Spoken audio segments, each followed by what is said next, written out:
네, 희망을 노래하는 정치인입니다. 정도원 전 의원과 함께하는 직설 시간입니다. 어서 오십시오, 의원님. 네, 안녕하세요. 자, 이번 주는 의원님이 언제 오시나 많이 기다렸습니다. 네. 왠지 아시죠? 4대강.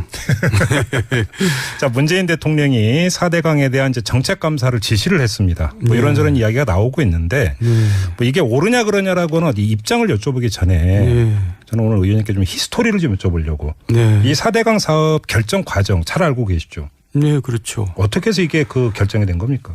그러니까 이제 첫 시작이 뭐냐면 이제 물을 가지고 성공을 했잖아요. 이명박 대통령이. 청계천. 예. 네.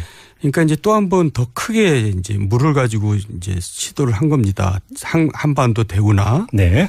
이제 꼭 그래요, 사람들. 한 번 성공하면 그걸 또 써먹으려고 그래요. 그러니까 혹시 사주팔자에 물 가까이 가라 이런 건 없는 거죠? 그것까지는 모르겠고. 예. 근데 이 한반도 대운하고 굉장히 이슈를 끌었어요. 2006년부터. 그래서 굉장히 지지율이 올라가는 데 도움이 됐고. 네.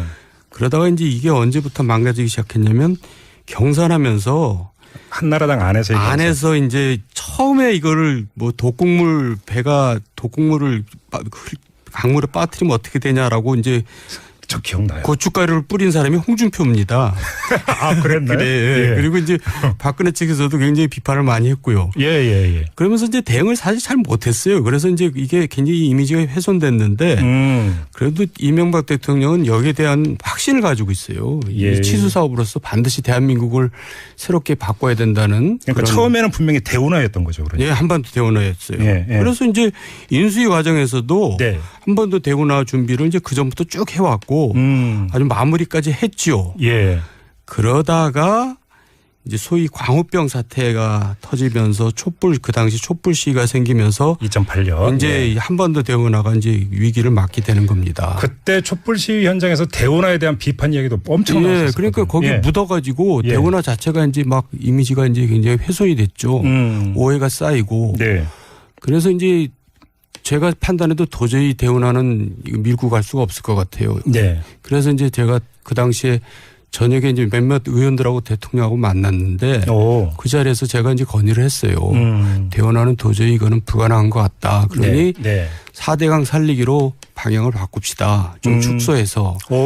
예, 그게 이제 여러 사람이 그런 아이디어를 냈었는지 모르지만 저도 그런 아이디어를 냈고 그 자리가 그런 분기점이었던 겁니까? 그 자리에서 그렇게 하자 했고 그걸 이제 언론 플레이를 제가 하겠습니다 해서 언론 플레이까지 했어요. 잠깐만, 그럼 그 자리에서 MB가 흔쾌히 동의했습니까? 그러니까 왜냐하면 애착이 상당히 많았다면서. 본인도 고민이 많았는데 이제 바로 그거다라고 뭐 생각을 했겠죠.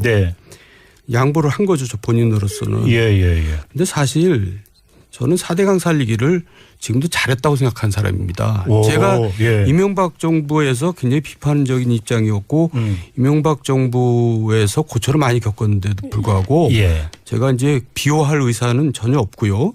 하지만 4대강은 되게 저는 잘한 사업이라고 생각을 하는 사람입니다. 너무나 오해가 많다고 생각하는데. 잠깐만요. 그럼 그걸 좀 이따 여쭤보고. 그러면 그 자리에서 대운하 사업은 접고 4대강 살리기 사업으로 턴을 하자. 얘기가 됐고 오케이 된 거잖아요. 그러면 그 자리에서 이야기됐던 4대강 사업이 지금의 4대강 사업이 맞습니까? 맞죠. 왜냐하면 제가 왜 여쭤보냐면 이게 그 본류를 건드려야 되는 거냐 지천부터 건드려야 되는 거냐라는 논란도 좀 있었잖아요, 사실. 그거는 이제 문제가 있죠. 그러니까 지금 한강을 생각하면 됩니다. 제가 생각했던 것은 지금 한강입니다. 한강을 80년대에 정비를 했거든요. 전두환 정권 때 뭐 둔치 만들고 뭐고. 그 전에는 한강을 하수구처럼만 썼어요. 홍수 나고 가물대 뭐 악취 나고 그때는 배도 안 다녔고 고기도 없었습니다. 그러다 한강을 정비하고 나서 이제 물이 맑아지고 고기도 생기고 배도 다니고 또 홍수도 안 생기고 가뭄도 없어지고 여러 가지 체육시설도 생기고 도로도 생기고 지금 다른 4대강도 마찬가지로 한강처럼 하수구로만 쓰는 형태가 돼버렸거든요. 그래서 이걸 한강처럼 만들자 하는 게 4대강 살리기 사업의 본래 취지였습니다.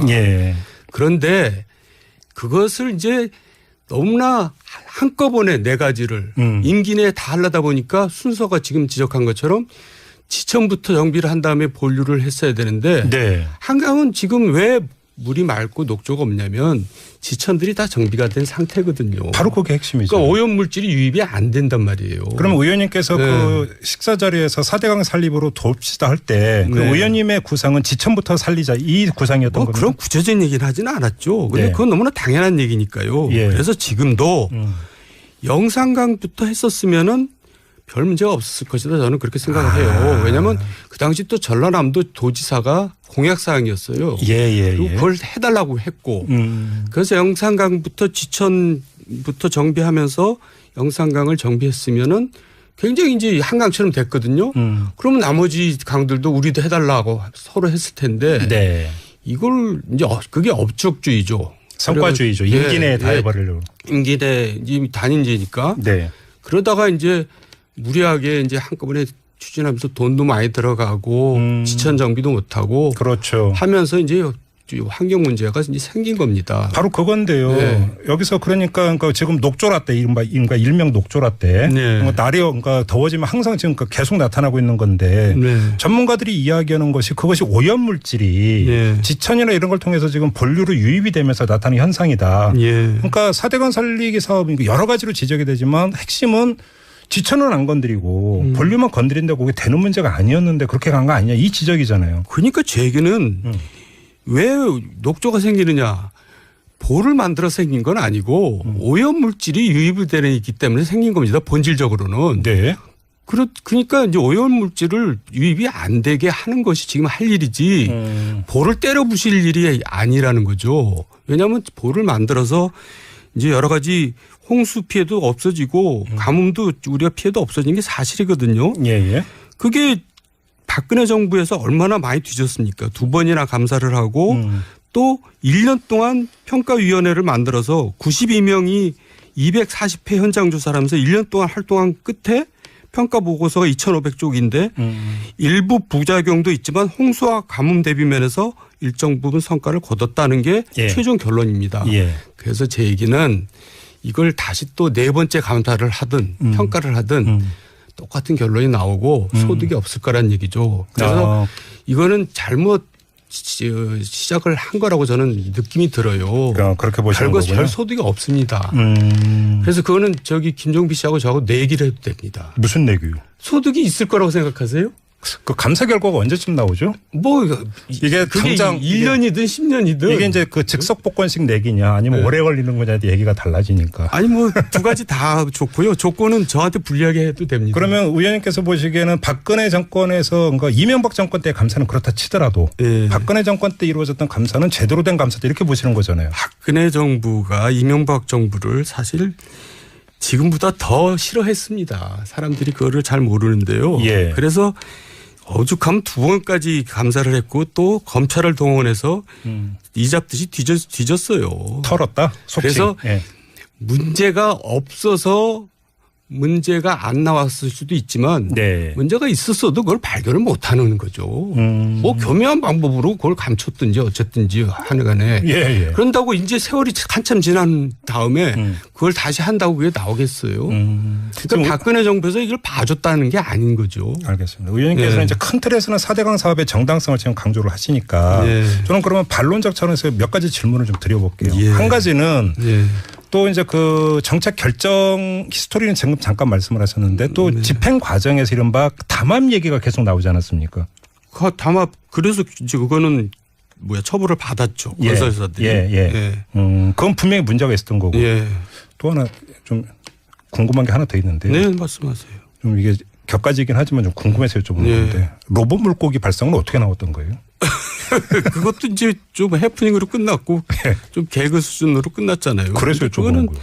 좀 그래도 그건 좀 마이너한 얘기 아닙니까? 왜 여쭤보냐면 로봇 물고기라는 게 수질 감시라고 하는 큰 차원에서 얘기가 나왔던 거잖아요. 이 이야기는 무슨 얘기냐면 4대강 사업의 어떤 그 정책의 어떤 정당성이라고의 적합성 부분에서 과연 수질 관리에 이게 도움이 되는 사업이었는가라고 하는 거고 연결이 되기 때문에 여쭤보는 거죠. 도움이 수질 관리에 대해서 아까도 얘기했지만 사실 철저한 준비를 못하고 시작한 건 사실입니다. 그래서 지금 이제 그걸로 인해서 많은 오해가 켜켜이 쌓여가지고 이 전체가 잘못된 사업이다라고 이제 오해를 받게 된 거죠. 그런데 수질 관리 문제는 분명히 잘못된 거고 그거를 이제 시정하면 되는 겁니다. 그러니까 그러면 이제 지천 정비가 꼭 필요하다 이렇게 보시는 거고요. 수질 관리 차원에서는 그렇다고 보를 허물 건 아니다. 지천은 어차피 정비를 해야 됩니다. 그런데 문제는 지천 정비라고 하는 게 뭐 하루아침에 뚝딱 이루어지는 게 아니다 보니까 이게 매년 녹조라떼라든지 여러 가지 문제가 되풀이 됐는데 이걸 계속 그러면 안고 가야 되는 것이냐 이런 문제의식이잖아요. 사실. 그러니까요. 그러니까 이제 그거를 단계적으로 수정해 나갈 것이지 그렇게 2천억 20조를 들여서 만든 보를 갑자기 때려 부신다? 이것도 저는 그런 결론을 저는 결코 내리지 못할 거라고 저는 확신합니다. 아, 그래요? 네. 아무튼 그 의원님께서는 감사를 하더라도 별게 안 나올 것이다 이렇게 확신을 하시는 거고요. 이거는 좀 아무튼 그 감사 결과가 나올 때까지는 기다려봐야 되는 거죠. 내 얘기는 안 하겠습니다. 이건 어떻게 보세요? 이건 다른 얘기는 정치 얘기로 넘어와서 문재인 대통령의 정책감사 지시를 두고 정치 보복이네 아니네 뭐 논란이 일고 있는데요. 이런 현상은 어떻게 받아들이세요? 그러니까 이제 4번씩이나 감사를 한다는 것은 보복이라고 볼 수밖에 없죠. 그래요? 그래서 저는 지금 자꾸 노무현이라고 그래요. 문재인 대통령이 굉장히 잘하고 계시잖아요. 저는 이 부분은 오게티라고 생각합니다. 그래요? 그러니까 이제 잘하다 보면 또 잘못하는 것도 있을 수 있는데 이 부분은 좀 지나치신 게 아닌가 그런 생각이 좀 들어요. 그런데 좀 국민의 입장에서 보면 뭐 이제 그 매년 4대강의 녹조라떼를 비롯한 여러 가지 수질 문제가 계속 제기가 되고 있고 거기서 뭐 이상한 것도 계속 나오고 이렇게 되다 보니까 사실은 국민 사이에서 문제의식이 큰 건 사실 아닙니까? 원래 여름 되면 녹조는 항상 생겼어요. 그랬다고요? 4대강 사업 전에도요. 그럼요. 이렇게까지 심하지 않았잖아요. 그런데 또 그게요. 너무나 구체적인 데로 가면 저도 할 말이 많은데 또 4대강 생겨서 녹조가 심해졌다는 그런 또 객관적인 자료도 없어요. 그러니까 이제 그런 걸 뭐 BOD, COD 이렇게 수질 항목들 있잖아요. 그게 4대강 사업으로 인해서 뚜렷한 추세 변화를 확인하기가 어렵다는 것이 평가 보고서 내용입니다. 그런데 이제 그 많은 분들은 이게 보를 쌓아서 물을 가둬놓으니까 그런 거 아니냐. 물론 아까 조금 전에 이제 의원님께서는 그게 본질이 아니고 지천이나 이런 걸 통해서 이제 들어오는 오염물질 유입이 근본적인 문제니까 이거다 문제의 원인은 이 말씀이신 거고요. 근데 바로 그건데 자 그렇게 그 전에도 그러면 유입이 됐겠죠 지천에. 근데 문제는 보를 안 쌓고 그냥 강물이 흘러가면 일정하게 그게 이제 그 흘러가고 자연 정화가 되는 부분이 있었는데 4대강 사업 때문에 오히려 이게 더 안 되고 있는 거 아니냐 이런 지적이잖아요. 그러니까 이제 구체적으로요. 낙동강 최하류 하만 보잖아요. 4대강 공사 이후에 녹조가 8배는 늘었습니다. 그런데 중상류 7곡보는 3분의 1로 도리어 개선됐어요. 또 중류 고령보 지점은 옛날하고 비슷한 수준이고. 그러니까 이제 물론 전체적으로 볼 때 이 4대강 보 때문에 녹조 현상이 조금 나빠졌다라고 할 수는 있지만 이게 때문에 녹조가 생겼다. 이거는 정말 잘못된 거죠. 알겠습니다. 이제 그 의원님께서는 이제 계속 일관되게 4대강 사업의 뭐 부분적인 여러 가지 문제점은 인정을 하시지만 큰 틀에서의 어떤 사업 방향 이런 것은 잘못된 것은 아니었다. 이런 개인적 소신을 이제 계속 말씀을 하고 계시는 거고요. 자, 아무튼 문재인 대통령은 정책감사를 지시를 했습니다. 자, 그러면 4대강 문제를 어떻게든지 간에 마침표를 찍어야 되는 거 아니겠습니까? 사회적 논란, 정치적 논란을. 그리고 자, 이 정책감사 지시가 내려졌습니다. 어떻게 마무리하는 게 가장 좋은 거라고 보세요? 아니, 그러니까 이제 제대로 해야죠. 감사를? 물론 박근혜 정부 때도 제대로 했지만은 1년 동안 또 1년이 걸리든 제대로 해야죠. 그런데 저는 또 비슷한 결론이 나올 거다. 이제 그렇게 감사 결과가. 그렇게 그냥 내게 걷까? 이제 겁시다 진짜. 뭐를 걸까요? 돈으로 걸어야죠. 아니, 왜 이렇게 단호하세요? 이거 방송에 걸릴 것 같은 사행성 조장이. 그냥 전역으로 바꾸겠습니다. 네, 그 3만 원 이하, 2만 5천 원짜리셔요. 알겠습니다. 알겠습니다. 아무튼 정도원 전 의원께서는 이 4대강 사업 결정 과정에 직접 참여를 하셨던 분으로서 이런 입장이라는 걸 우리 예청자 여러분에게 전해드리고요. 어차피 이제 정책감사는 기정사실이 됐기 때문에 이제 감사 결과가 어떻게 나올 건지 이것 좀 한번 짚어봤으면 좋겠고 마무리하기 전에 이걸 궁금해하는 분들이 많은데 앞서 저희가 쇼미더뉴스 시간에 김무성 의원의 노루패스 전해드렸는데 야구란다. 농구. 그렇죠. 의원님은 어떻게 영상 보셨어요 혹시? 아니 그냥 먹면서 방송만 들었는데요. 어떻게 보셨어요? 그러니까 이제 그게 무심코 하는 행동이 사실 그 사람의 본질을 보여준다. 어찌 보면 그 평소에서. 그러니까 저도 사실 그 방송을 들으면서 아차 싶더라고요. 왜요? 나도 그런 적이 있지 않나 이제 이런 반성을 해보는데. 네네. 이제 본인은 무심코 행동하지만 그게 이제 국민적 눈높이하고는 안 맞는 거죠. 예, 그런 결과적으로 그런 거죠. 그러니까요. 예, 그래서 사실 정치인들은 연예인이랑 같거든요. 그러니까 항상 일거수일투족을 조심하고 그렇죠. 다 지켜보고 있다고 생각하고 그렇죠. 행동하고 움직여야 될 것 같아요. 그렇죠. 뭐 연설하고 이럴 때는 국민의 공복이니 국민의 모습이니 이러면서 그래서 이제 신뢰가 떨어지는 거죠. 그런데 이제 그 뒤에서 행동은 거의 갑질 비슷한 이런 걸 하면 여기서 이제 비판이 따라오는 것 아닌가 싶어요. 하여간 제가 괜히 사과드리고 싶더라고요. 알겠습니다. 자, 정두환의 직설 오늘은 이렇게 마무리하도록 하겠습니다. 고맙습니다, 의원님. 네, 감사합니다. 네, 희망을 노래하는 정치인입니다. 정두환 전 의원과 함께하는 직설 시간입니다. 어서 오십시오, 의원님. 네, 안녕하세요. 자, 이번 주는 의원님이 언제 오시나 많이 기다렸습니다. 네. 왠지 아시죠? 4대강. 자, 문재인 대통령이 4대강에 대한 이제 정책 감사를 지시를 했습니다. 뭐 이런저런 이야기가 나오고 있는데 뭐 이게 옳으냐 그러냐라고는 이 입장을 여쭤보기 전에 저는 오늘 의원님께 좀 히스토리를 좀 여쭤보려고. 이 4대강 사업 결정 과정 잘 알고 계시죠? 네, 그렇죠. 어떻게 해서 이게 그 결정이 된 겁니까? 그러니까 이제 첫 시작이 뭐냐면 이제 물을 가지고 성공을 했잖아요. 이명박 대통령이. 정개척. 아, 그랬나요? 그래. 그리고 이제 박근혜 측에서도 굉장히 비판을 많이 했고요.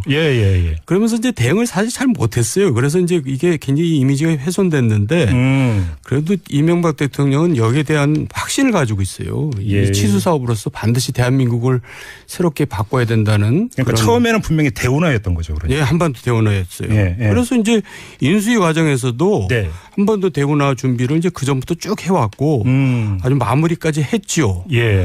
그러다가 이제 소위 광우병 사태가 터지면서 그 당시 촛불 시위가 생기면서 2008년 이제 한반도 대운하가 이제 위기를 맞게 되는 겁니다. 그때 촛불 시위 현장에서 대운하에 대한 비판이 그러니까 이제 또 한 번 더 크게 이제 물을 가지고 이제 시도를 한 겁니다. 한반도 대운하. 꼭 그래요, 사람들. 한 번 성공하면 그걸 또 써먹으려고 그래요. 그러니까 혹시 사주팔자에 물 가까이 가라 이런 건 없는 거죠? 그것까지는 모르겠고. 근데 이 한반도 대운하가 굉장히 이슈를 끌었어요. 2006년부터. 그래서 굉장히 지지율이 올라가는 데 도움이 됐고. 그러다가 이제 이게 언제부터 망가지기 시작했냐면 경선하면서 한나라당 안에서 이제 처음에 이거를 뭐 독국물을 강물에 빠뜨리면 어떻게 되냐라고 이제 저 기억나요. 고춧가루를 뿌린 사람이 홍준표입니다. 언론 플레이까지 했어요. 잠깐만, 그럼 그 자리에서 MB가 흔쾌히 동의했습니까? 그러니까 왜냐하면 애착이 상당히 많았다면서. 본인도 고민이 많았는데 이제 바로 그거다라고 뭐 생각을 했겠죠. 양보를 한 거죠, 저 본인으로서는. 근데 사실 저는 4대강 살리기를 지금도 잘했다고 생각한 사람입니다. 제가 이명박 정부에서 굉장히 비판적인 입장이었고 이명박 정부에서 고초를 많이 겪었는데도 불구하고 제가 이제 비호할 의사는 전혀 없고요. 하지만 4대강은 되게 저는 잘한 사업이라고 생각을 하는 사람입니다. 너무나 오해가 많다고 생각하는데. 잠깐만요. 그럼 좀 이따 여쭤보고. 그러면 그 자리에서 대운하 사업은 접고 4대강 살리기도 엄청 나왔었거든요. 그러니까 거기에 묻어가지고 대운하 자체가 이제 막 이미지가 이제 굉장히 훼손이 됐죠. 오해가 쌓이고. 그래서 이제 제가 판단해도 도저히 대운하는 밀고 갈 수가 없을 것 같아요. 그래서 이제 제가 그 당시에 저녁에 이제 몇몇 의원들하고 대통령하고 만났는데 그 자리에서 제가 이제 건의를 했어요. 대운하는 도저히 이거는 불가능한 것 같다. 그러니 4대강 살리기로 방향을 바꿉시다. 좀 축소해서. 그게 이제 여러 사람이 그런 아이디어를 냈었는지 모르지만 저도 그런 아이디어를 냈고 그 자리가 그런 분기점이었던 겁니까? 그 자리에서 그렇게 하자 했고 그걸 이제 언론 플레이를 제가 하겠습니다 해서